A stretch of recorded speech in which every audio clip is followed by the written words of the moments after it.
morning, afternoon, day, or night, whatever it might be where you are at. We are back with another Skyrim ambient reading video today.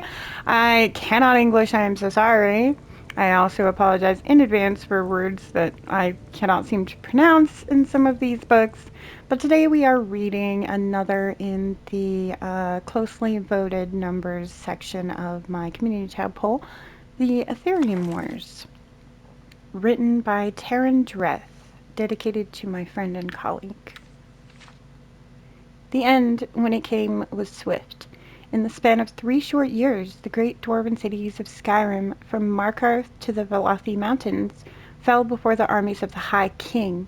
Cities that had held last against the Nords for over 100 years crumbled abruptly and without warning.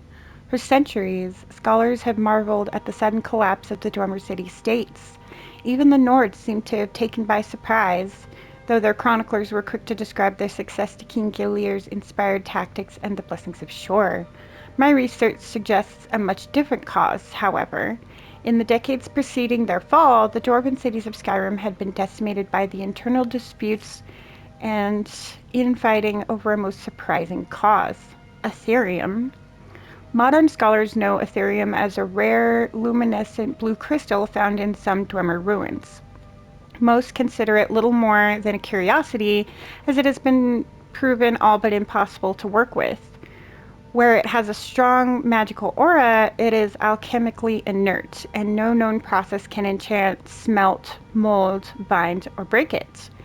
To the dwarves, of course, such problems were merely a challenge. In the years following King Harold's reign, the Dwemer discovered a considerable source of Atherium in their deepest delvings.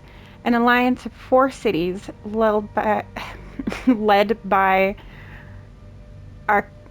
Arcaganum, the great research center in the Southern Reach, was formed to oversee its extraction, processing, and study, and a new Atherium forge constructed to smelt it under precise controlled conditions.